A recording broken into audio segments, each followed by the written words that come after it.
been a couple of weeks since I did a video. There's quite a bit changed on the garden. A lot of the crops are just coming up to harvesting, and it's starting to become a very busy time. I've got a trial here, which I'm going to show you at the end of the video, with a new product called ecothrive biosys, which is coming on the market in about a week or so's time. I'll show you that towards the end of the video. Over to the other stuff. The giant tomatoes, some of them are now potted up into 1 litre air pots. I'm switching to the air pot system because I believe that it works. The onions have had quite good results on, so I think tomatoes and basically any other crop with a root on will benefit from the air pot system. So I've getting a couple more air pots to stick some tomatoes in. These are just in 1 litre, and then they'll go into the larger pots.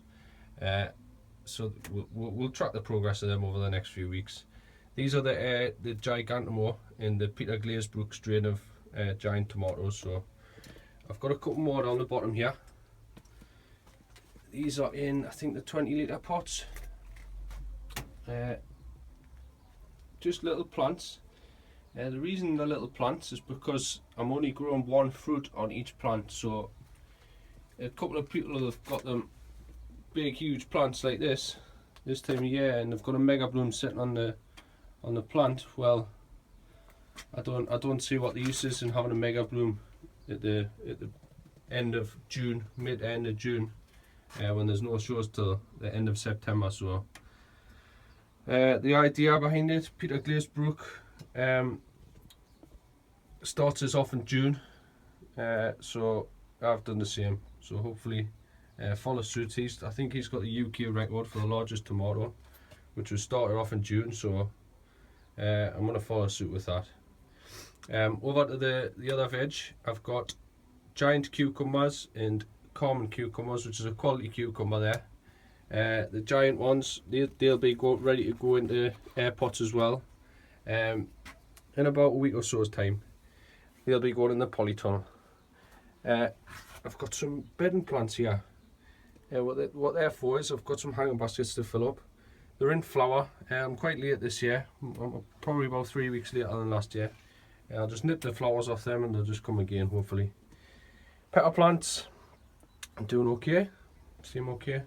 They probably would have benefited from going in the air pots as well, but I didn't have enough at the time when I was planting them, so they'll just have to stick to the pots this year. But as I say, I believe in the air pot system. So next year, chances are I'll be growing the majority of things in air pots if I can get enough money to get some more. Tomatoes, just general tomatoes. Gardener's Delight. I don't know if you can see that. Maybe you can over the back there. I've got some tomatoes on. Little cherry tomatoes. The variety at the back there, I think, is called Sweet Million. Had some good crop off that last year, so very good. And these are the short tomatoes, which are Gold Star and Shirley. So that's in the greenhouse. I'll take you down. We'll have a look at the blanch leeks.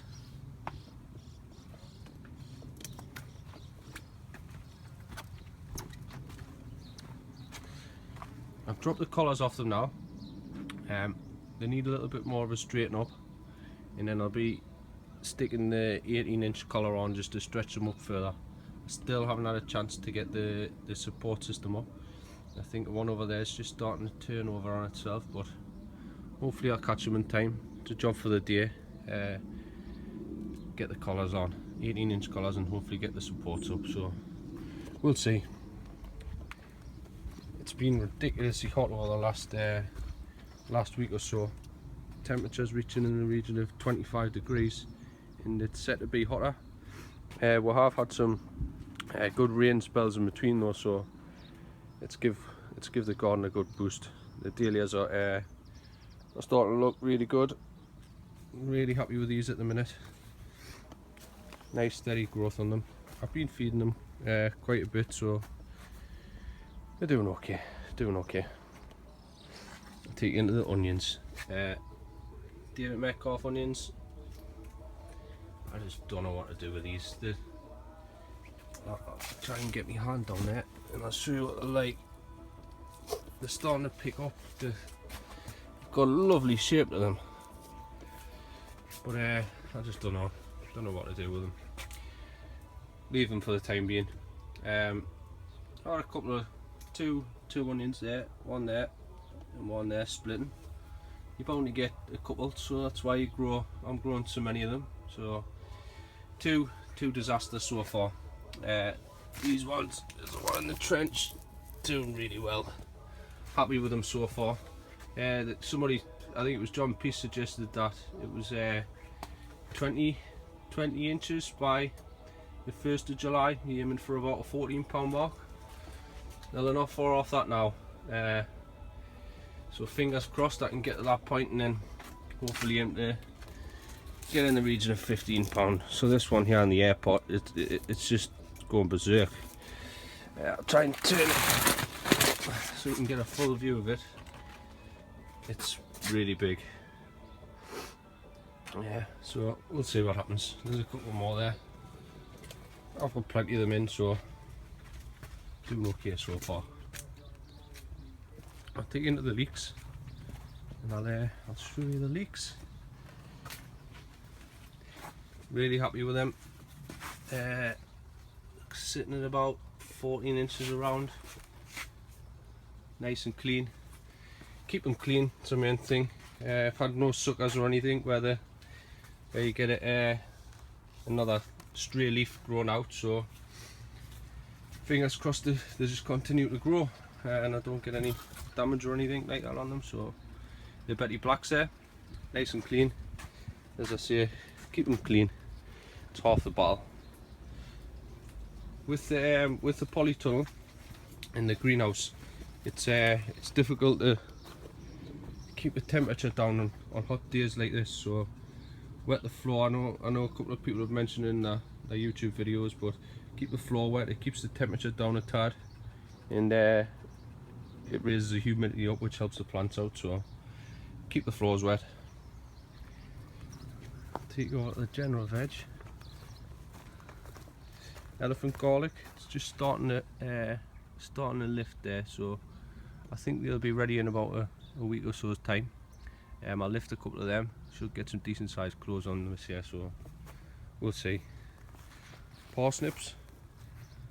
The tops are pushing the way out. I need to get the top off them. And long carrots. I don't know if you can see in there very well, but in comparison to the stump root carrots, they don't seem to be performing as well. But have a look in there. Yeah, they're not as big, they're not as tall.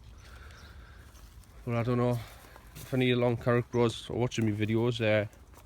Feel free to comment and share your opinions on them, because any opinion helps us out.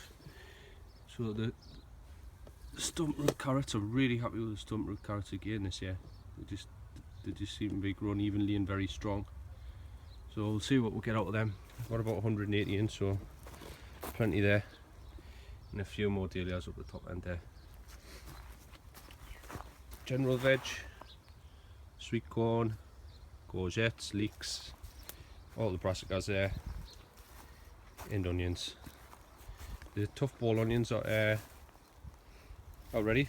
The tops are starting to go over on them.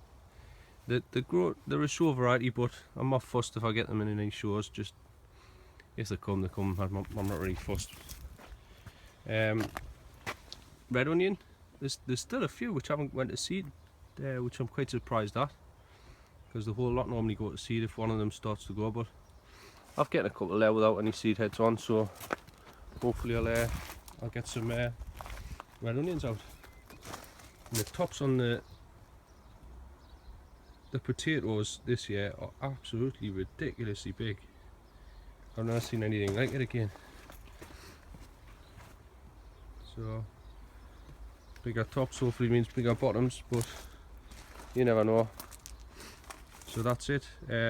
I'll show you this little trial that I've got going with the ecothrive biosys, and I'll keep you up to date with what's happening.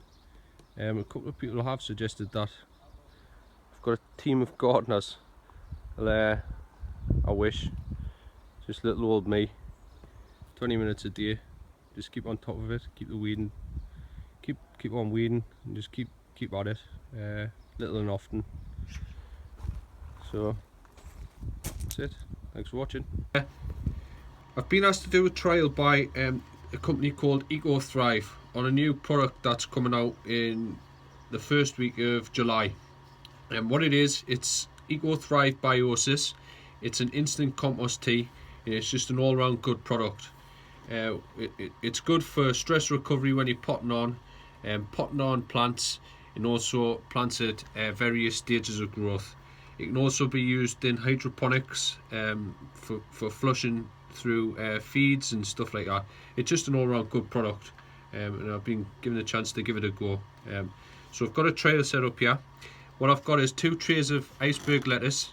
They're both at the same stage, and what I'm going to do is I'm going to water one with the instant compost tea. This one here, I've got it labelled biosys, in this one here, which is labelled none.